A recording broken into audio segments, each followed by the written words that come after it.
Pioneers in innovation, unique in every action. Welcome to the Game Changers. Today's game changer is an individual who doesn't need any detailed explanation, who has been behind many brands which reached the international market. Introducing to you Otara Gunewardene. Welcome to the show, Otara. Thank you so much. I see you being active in social media these days a lot. What are you engrossed in these days? A few things, mostly to do lately, mostly to do with water and the shortage of water across the country. Of course, the last couple of days has been raining, but over the last several months and couple of years, it has not been so. So just trying to make people aware of that, and also the importance of protecting our water source, and also protecting our environment, and being better and more conscious human beings to love all lives, animals and people.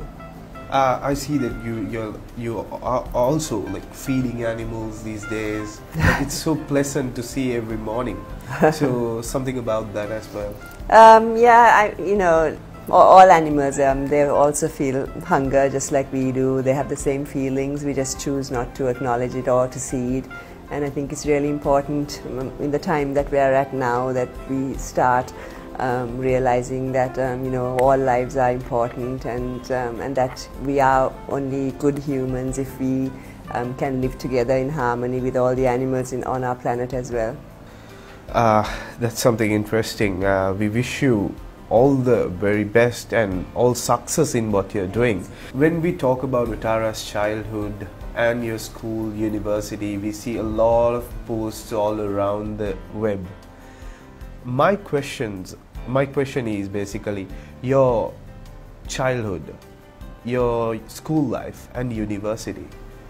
3 unforgettable memories that you have.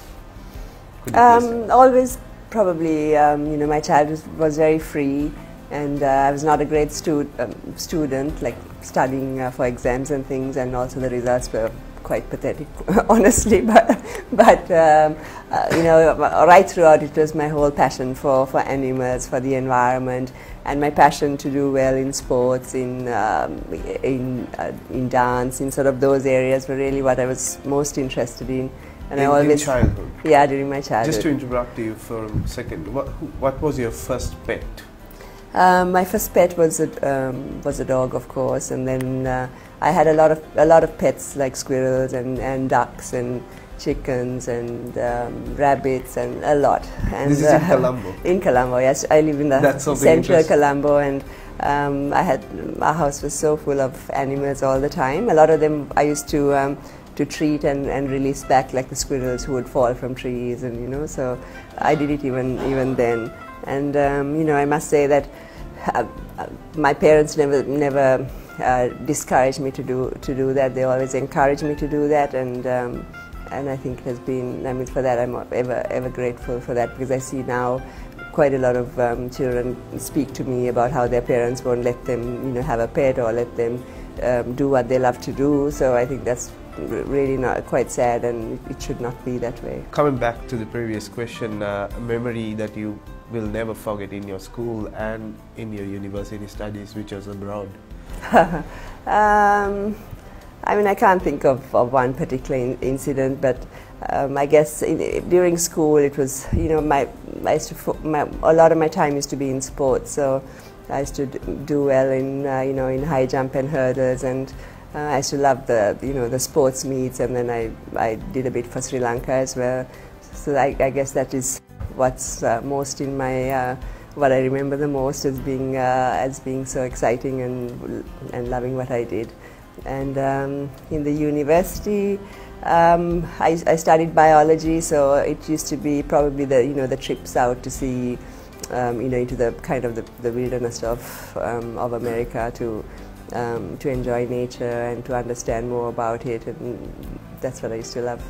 Your childhood influences who made you who are you today? Can you recall some of them? Yeah, I guess my parents, you know, they were, I mean, I guess they're the people you interact with the most during your childhood. And like I said, I think the best part was that they let me be who I am, and they never tried to make me to be somebody they want me to be. So I think that was really the most important and why I'm here today, because I chose to be who I am, I'm obviously born on this earth to do something, to be someone, and to do some form of good to people and animals. And so yeah, I think that's probably the greatest influence of my childhood. You continued your higher education in the US. What made you to come back to Sri Lanka, or you already had that in your books? Yeah, I've always had a passion for Sri Lanka, and I've loved my life here and being here. And when I was a child, my parents used to take us, I have two brothers, and used to always take us across Sri Lanka to see the true Sri Lanka, even though we were born in Colombo. So I always had a great passion for it, and a great passion for our wildlife and forests, and I always wanted to come back and help protect it, and help protect the wildlife, protect the environment, and help the animals. And that's what I always wanted to do since I was a child. So it was always with a plan to come back. But I'm like a bit confused when it comes to biology and come back to Sri Lanka and start up a business. Yeah. How did that happen? Even young entrepreneurs watching this. Yeah, program.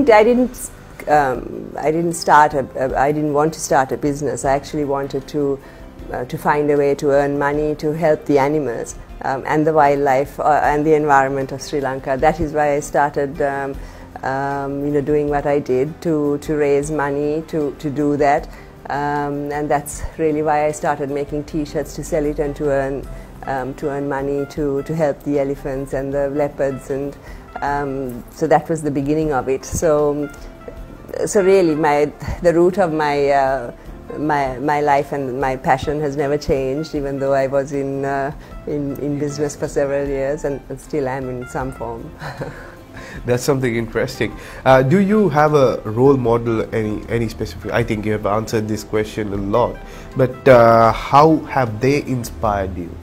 I mean, I don't think there is one, but there are, obviously you get influenced, or you learn things from others. You don't know everything, so you always, no matter how old you are or how much you may have done or in your life, you never know everything, and there's always more to learn each day.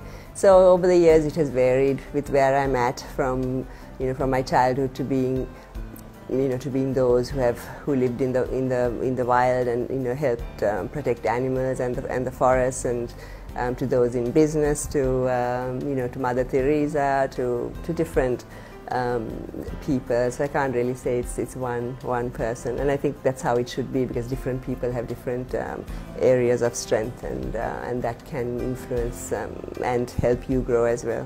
Otara, I'm not going to ask you what your passion and hobby is all about, because 21 million hearts around Sri Lanka, they know what you do.